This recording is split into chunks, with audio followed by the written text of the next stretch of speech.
Hello दोस्तों, welcome to SSC exam point.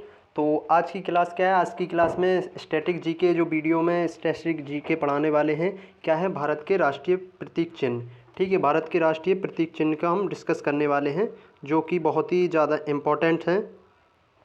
ठीक है, तो चलिए हम फिर देखते हैं। बहुत ही ज़्यादा इम्पोर्टेंट है।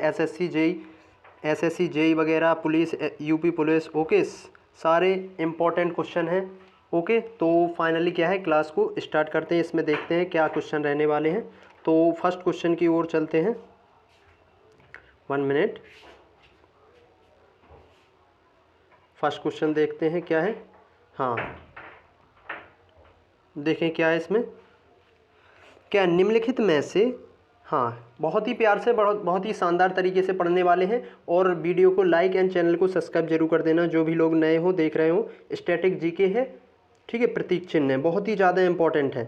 निम्नलिखित में से किस पशु को भारत के प्रतीक चिन्हों में स्थान नहीं दिया गया? इनमें से बताना है कि कौन सा ऐसा पशु है जिसको क्या है, भारतीय जो प्रतीक चिन्ह है उनमें क्या है, इसको स्थान नहीं दिया गया। तो कौन सा इसका राइट आंसर होगा? तो इसका जो राइट आंसर होगा ऑप्शन नंबर बी हो जाएगा, ऊंट। क्या होता है? ऊंट होता है, जो कि इसको भारतीय प्रतीक चिन्हों में नहीं लिया गया। ओके, तो नेक्स्ट क्वेश्चन देखते हैं, क्वेश्चन नंबर 2। हाँ, क्या है इसमें?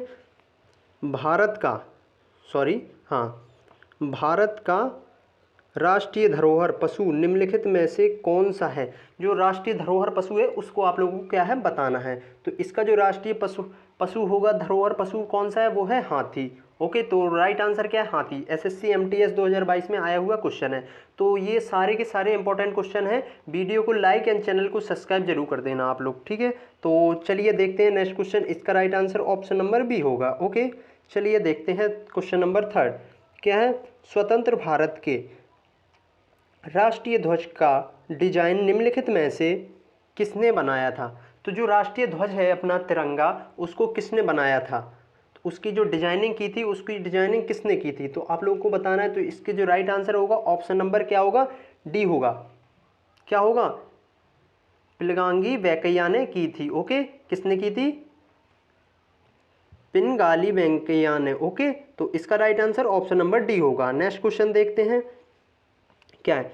बहुत ही शानदार है, यूपी पुलिस एंड सारे एग्जाम के लिए बहुत ही बेनिफिट होगा। ओके, आरआरबी, एसएससी, सारे के सारे इंपॉर्टेंट है प्रतीक चिन्ह है, जो कि हर एग्जाम में पूछे गए क्वेश्चन है। क्या है? हाँ, भारत के राष्ट्रीय गीत की रचयिता, भारत का जो राष्ट्रीय गीत है उसका रचयिता कौन है? बहुत ही शानदार क्वेश्चन है, सरल है। तो इसका जो राइट आंसर होगा क्या होगा? क्या होगा इसका जो राइट आंसर? और चौथा क्वेश्चन है, इसका राइट आंसर होगा कौन सा? ऑप्शन नंबर बी होगा। कौन सा होगा? बंकिम चंद्र चटर्जी होंगे। ओके, चलिए देखते हैं नेक्स्ट क्वेश्चन क्या है। क्वेश्चन नंबर 5 देखते हैं क्या है इसमें। अब कौन सा कैलेंडर विश्व भर में सर्वमान्य है? कौन सा है? सर्वमान्य है। कौन सा ऐसा कैलेंडर है जो कि विश्व भर में सर्वमान्य है? तो इसका जो राइट आंसर होगा ऑप्शन नंबर क्या होगा? ऑप्शन नंबर डी होगा। क्या होगा? ग्रेगोरियस। क्या होगा? ग्रेगोरियन। ठीक है, ग्रेगोरियन जो कैलेंडर है वो कि विश्व भर में मान्य होता है। ओके, चलिए मिलते हैं फिर नेक्स्ट क्वेश्चन में। ये क्या है? हाँ, क्वेश्चन नंबर 6। भारत के क्या है, भारत के राष्ट्रीय गान के रचयिता कौन है?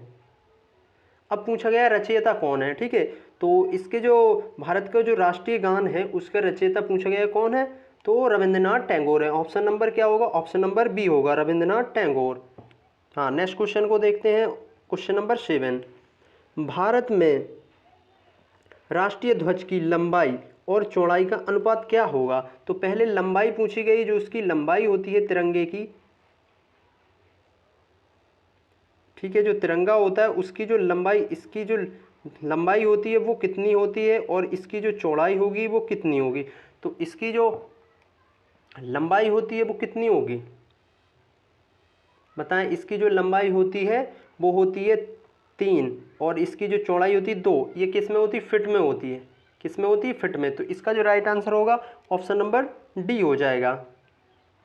ठीक है, देखते हैं next question, question number 8। Vande Mataram किस ग्रंथ से विकसित है? क्या है? वंदे मातरम जो ग्रंथ है जो वंदे मातरम लिया गया है वो किस ग्रंथ से संकलित है, तो आप लोगों को बताना है इसका राइट आंसर। इसका राइट आंसर क्या होगा, आनंद मठ से। इसका राइट आंसर क्या होगा, ऑप्शन नंबर डी होगा। ओके, किससे लिया गया, आनंद मठ से संकलित है। ओके, देखते हैं क्वेश्चन नंबर 9 क्या है, राष्ट्रीय ध्वज के चक्र में कितनी तीलियां हैं। जो राष्ट्रीय ध्वज है उसका जो बीच में चक्र होता है उसमें कितनी तीलियां होती हैं, तो आप लोग को बताना है इसमें कितनी तीलियां होती हैं। इसमें होती हैं 24 तीलियां। ओके, इसका राइट आंसर होगा ऑप्शन नंबर सी। चलिए मिलते हैं नेक्स्ट क्वेश्चन में।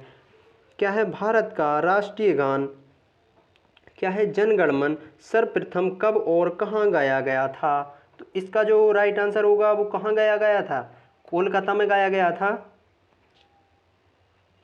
कहाँ पे गाया गया था, कोलकाता में। कब, 1911 में। ऑप्शन नंबर बी होगा। कब होगा, ऑप्शन नंबर बी, 1911 में। कहाँ पे, कोलकाता में गाया था। ठीक है, कलकत्ता में गाया गया था। ओके, तो देखते हैं क्वेश्चन नंबर 11 क्या है। हाँ देखें, क्या है, राष्ट्रीय ध्वज के बारे में बने धर्म चक्र का रंग कौन सा है। तो इसका जो राइट आंसर होगा वो होगा ऑप्शन नंबर सी, गहरा नीला होता है। ओके, चलिए देखते हैं नेक्स्ट क्वेश्चन। क्या है, भारत का राष्ट्रीय गीत कौन सा है। बहुत ही सरल है, आप लोगों को पता होगा। राष्ट्रीय गीत पूछा गया है तो क्या है, वंदे मातरम होगा। क्या होगा, वंदे मातरम राष्ट्रीय गीत। और राष्ट्रीय गान पूछे तो क्या होगा, जनगण मन। क्या होगा, जनगण मन होगा। चलिए देखते हैं नेक्स्ट क्वेश्चन। तो इसका जो right answer option number C होगा। हाँ, भारत का राष्ट्रीय गीत वंदे मातरम सर्वप्रथम कब और कहाँ गाया गया था। तो इसका जो राइट आंसर होगा, कहाँ पे गाया गया था, आप लोग बताएं। इसका जो राइट आंसर होगा ऑप्शन नंबर सी हो जाएगा। क्या होगा, 1896 में। कहाँ पे, 1896 में कलकत्ता में गाया गया था। ओके, नेक्स्ट क्वेश्चन देखते हैं। भारतीय राष्ट्रीय प्रतीक में कितने शेर दिखाई देते हैं। इसमें पूछा क्या गया है, दिखाई कितने देते हैं। तो दिखाई तो 3 देते हैं बट होते कितने हैं, 4 होते हैं। तो इसका जो राइट आंसर हो गया ऑप्शन नंबर 3। ठीक है, दिखाई कितने देते हैं, 3 दिखाई देते हैं। और होते कितने हैं, होते 4 हैं। हाँ, नेक्स्ट क्वेश्चन देखें। भारतीय प्रतीक चिन्ह की आधार पट्टी पर अंकित वाक्य, जो भारतीय चिन्ह है, क्या पूछा गया, भारतीय चिन्ह की आधार पट्टी पर अंकित वाक्य चिन्ह सत्यमेव जयते कहाँ से लिया गया है। तो ये आपको बताना है कहाँ से लिया गया है। ये लिया गया है मांडकोपनिषद से। ओके, कहाँ से लिया गया है, मांडकोपनिषद से। तो इसका right answer option number D होगा। नेक्स्ट देखते हैं। हाँ, भारत का राष्ट्रीय आदर्श वाक्य क्या है। क्या पूछा गया है, भारत का राष्ट्रीय आदर्श वाक्य क्या है। तो इसका जो राइट आंसर होगा वो होगा सत्यमेव जयते। क्या होगा, सत्यमेव जयते कौन सा है, आदर्श वाक्य है। हाँ, नेक्स्ट देखें। भारत का राष्ट्रीय पंचांग किस पर आधारित है। क्या पूछा गया, भारत का राष्ट्रीय पंचांग किस पर आधारित है। बताएं किस पर आधारित, ये है शक संवत पर। ओके, तो इसका जो राइट आंसर होगा ऑप्शन नंबर बी होगा, ए होगा, शक संवत। ओके, तो आई होप आप लोग क्लास बहुत ही मस्त लगी होगी और मिलते हैं नेक्स्ट वीडियो में। तो बाय बाय, और जो भी लोग नए हो वो चैनल को सब्सक्राइब और सभी दोस्तों में शेयर ज़रूर कर देना। Bye bye.